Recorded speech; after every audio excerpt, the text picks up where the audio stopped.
Buenos días, hermanos en Cristo, que Jesús sea amado por todos los corazones. Amén.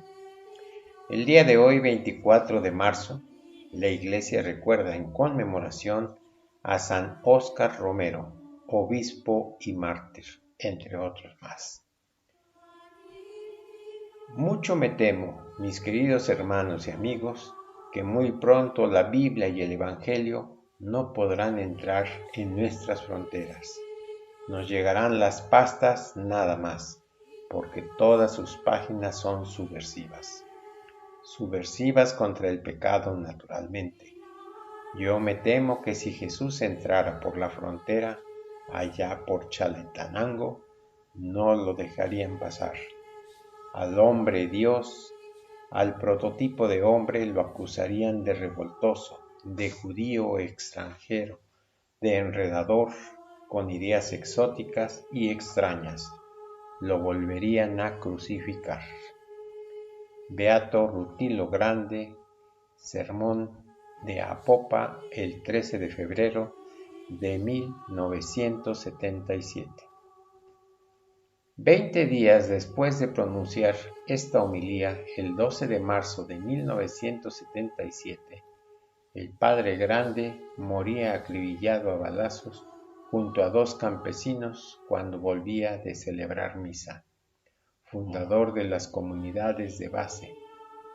El jesuita salvadoreño había denunciado la persecución y la represión que vivían en aquellos años su pueblo y su iglesia. Era un gran amigo del arzobispo Romero, quien tras velar toda la noche su cuerpo confesó: «Esta noche recibí desde el cielo una fortaleza particular. Fue la que le impulsó a tomar, aún a costa de morir, el lugar que dejaba grande, el buen pastor del Evangelio que defiende su rebaño». Óscar Arnulfo Romero nació en 1917 en la ciudad de Barrios, El Salvador, de familia humilde y segundo de 8 hijos. Después de la escuela estudia para carpintero, pero más que carpintero quiere ser sacerdote. Así que a los 13 años ingresa al Seminario Menor Claretiano de San Miguel y en 1937 pasa al Seminario de San José de la Montaña de San Salvador, dirigido por jesuitas. Ese mismo año se traslada a Roma para estudiar teología en la Pontificia Universidad Gregoriana. Allí conocerá a Monseñor Giovanni Battista Montini, el futuro Papa Paulo VI. El día de su ordenación sacerdotal, 4 de abril de 1942, escribe en su diario: «Deseo ser una hostia para mi diócesis», casi una profecía de cuál iba a ser su destino. Regresa a El Salvador a causa de la Segunda Guerra Mundial en 1943, siendo nombrado párroco de Anamoros y sucesivamente de San Miguel. En 1968 es elegido secretario de la Confederación Episcopal. 2 años después, Paulo VI lo designa obispo auxiliar de San Salvador y en 1974 obispo de Santiago de María. En 1977 lo llama para suceder al arzobispo metropolitano de San Salvador, Luis Chávez González, portavoz de una pastoral social muy intensa. Su nombramiento suscita perplejidad, pues la índole contemplativa de Romero no parecía la más adecuada para enfrentar la dramática situación de un país que en aquella década vive una guerra civil entre las Fuerzas Armadas y diversos grupos insurgentes a causa de la falta de libertades. La gigantesca brecha entre ricos y pobres y la posesión de la tierra en manos de pocas familias. Se teme que el compromiso de la arquidiócesis con los pobres se atenúe. Nada más lejos de lo que pasaría. Tras el asesinato de Rutilo Grande, ese hombre pacífico pero no sumiso que es el nuevo arzobispo, siente una responsabilidad pública. Su anuncio del Evangelio es también denuncia de la situación de su grey.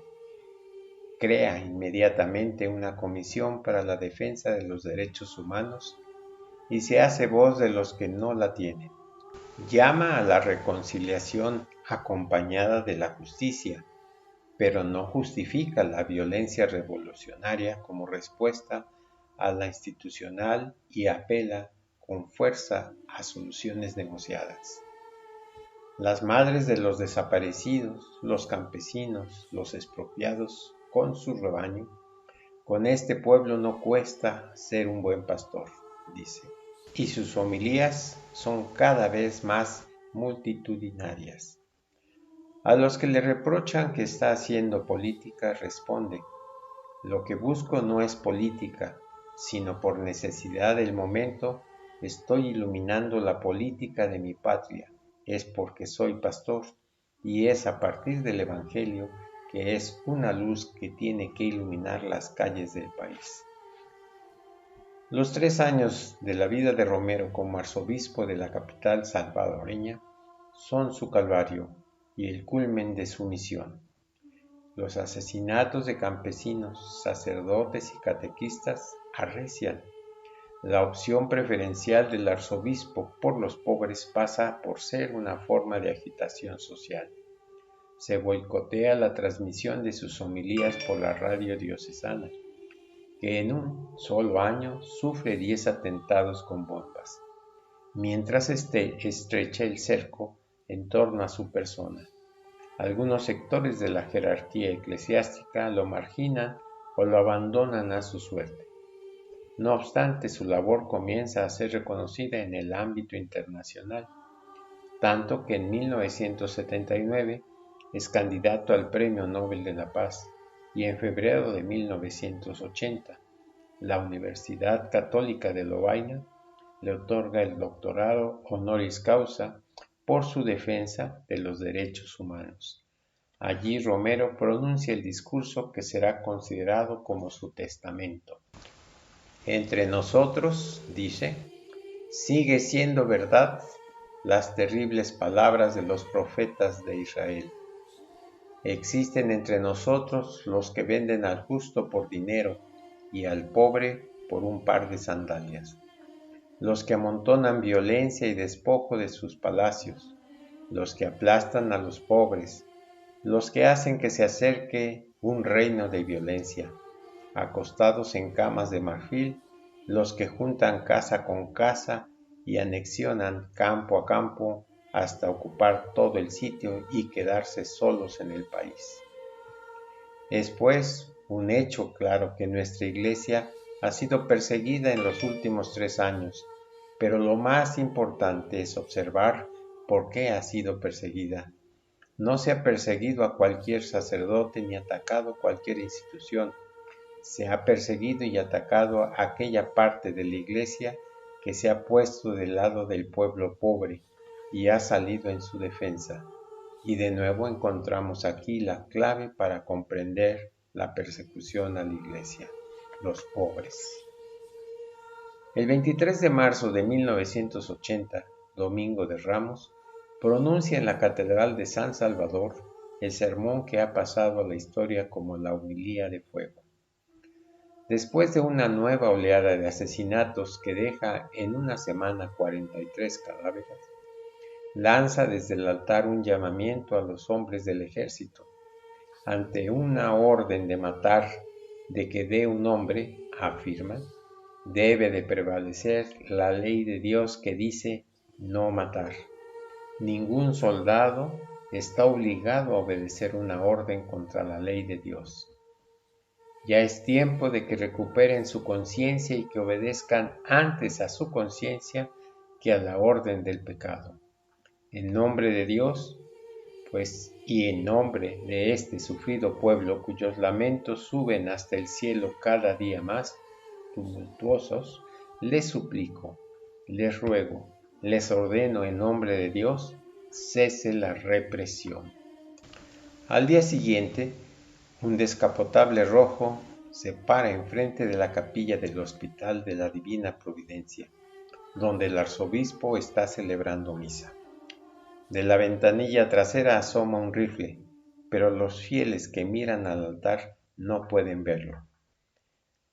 Que este cuerpo inmolado y esta sangre sacrificada por los hombres nos alimente también para dar nuestro cuerpo y nuestra sangre al sufrimiento y al dolor, como Cristo no para, sino para dar conceptos de justicia y de paz a nuestro pueblo, dice terminando su última homilía. El disparo, cuentan los presentes, sonó como una bomba. Romero cayó a tierra con el corazón atravesado, mientras el automóvil se daba a la fuga.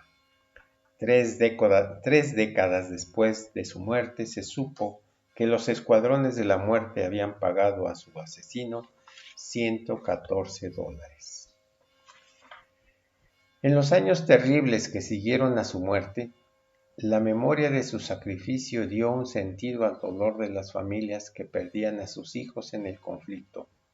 Su pueblo lo proclamó inmediatamente mártir, acudiendo en masa a rezar sobre su tumba en la catedral.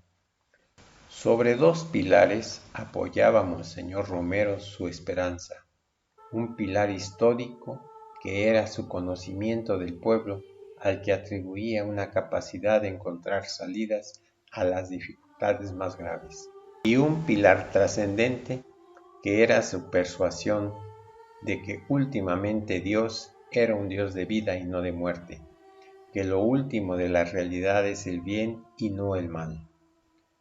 Con Romero, Dios pasó por El Salvador, afirmaba el jesuita Ignacio Ellacuría, víctima a su vez en 1989 de la violencia que se cebó contra una iglesia comprometida con los últimos.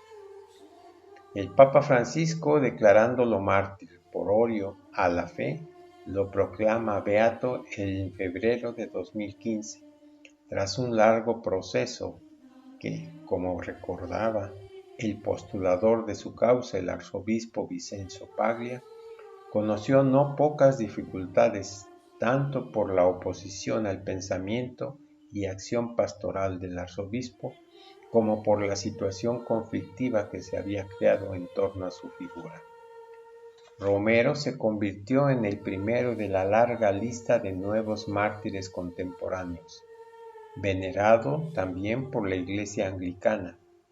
Su canonización tuvo lugar el 14 de octubre de 2018 en la Plaza de San Pedro, dirigiéndose a un grupo de peregrinos salvadoreños llegados a Roma para la ceremonia. El Papa Francisco dijo: quisiera añadir algo, que quizás pasamos de largo. El martirio de Monseñor Romero no fue puntual en el momento de su muerte. Fue un martirio testimonio, sufrimiento anterior, persecución anterior hasta su muerte, pero también posterior, porque una vez muerto, yo era sacerdote joven y fui testigo de eso, fue difamado, calumniado, ensuciado, o sea que su martirio se continuó incluso por hermanos suyos en el sacerdocio y en el episcopado. No hablo de oídas, he escuchado esas cosas, o sea que es lindo verlo también así, un hombre que sigue siendo mártir. Bueno, ahora creo que ya casi nadie se atreve, pero después de haber dado su vida siguió dándola, dejándose azotar por todas esas incomprensiones y calumnias. El CBA agradece su atención a esta cápsula acerca de San Óscar Romero. Esperamos que tengan un muy buen día. Muchas gracias.